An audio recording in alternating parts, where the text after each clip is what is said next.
amendments be agreed to, and I call the honourable member for Reid. Thanks, Deputy Speaker. And I do want to thank the member for Calare for his contribution, as well as those emails that he did read out. I just wanted to offer him some assistance with responding to those emails.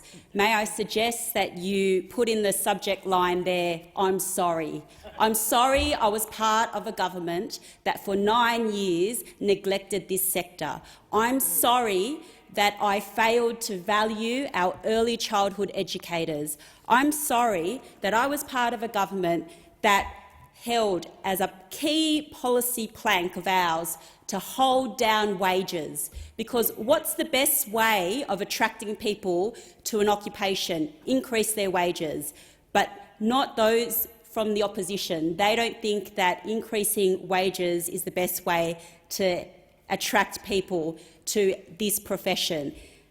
So let's look at their record on this. They had an opportunity to support a pay rise for early childhood educators at the Fair Work Commission. They opposed it.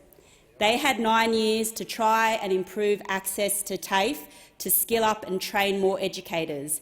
Instead, they gutted TAFE and left us to pick up the pieces.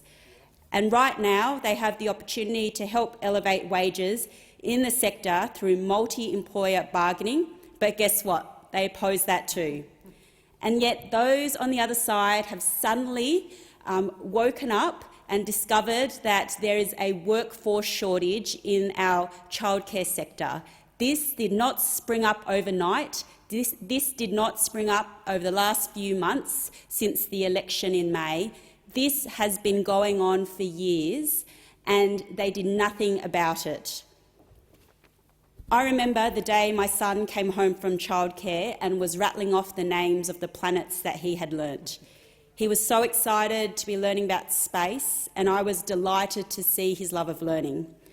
Early childhood education is vital for our kids. It introduces them to the wonders of the world and sets them up for life.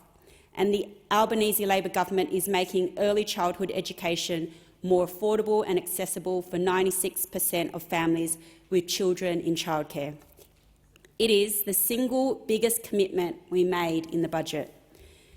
The childcare subsidy will be lifted for all families earning less than $530,000. So, for example, a family on a combined income of $120,000 with one child in care will save $1,780 a year. After 8 years of escalating childcare costs, jumping up by 41% over that period, finally families will get some financial relief. Our cheaper childcare measures are a $4.5 billion package, but I don't see it as a cost. It's an investment. It's an investment in the future of our kids, in the future of this country, because we know that for every dollar spent on childcare, we see $2 in benefits. The research tells us children who receive high-quality early childhood education are more likely to enter primary school with the social, cognitive and emotional skills needed to succeed at school. I know this to be true because I saw it in my own son. Max started school this year and he was ready to go. He'd learnt his alphabets, he knew how to write his name and do basic maths, and that was because his early childhood educators had worked so hard to ensure he was ready for school. And last week I had the opportunity to go back to my son's former childcare centre, My Lighthouse in North Strathfield, to thank all the amazing staff there, from the centre director to the early childhood educators to Mr Anthony, the chef. They all had a part to play in my son growing, learning and thriving. But of course, talking about access to early childhood education is just one side of the equation. And the other side of the equation is our early childhood educators.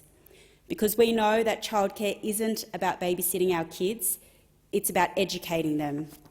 And I'm grateful to be part of an Albanese Labor government who finally values and recognises the contribution that our early childhood educators make to our kids and our society. Our cheaper childcare bill is transformative. It's transformative for kids because it will give them access to quality early education. It's transformative for families as parents will be able to return to work, and the increase in productivity will be transformative for our economy. And I'm proud to be part of a government that is introducing this vital reform.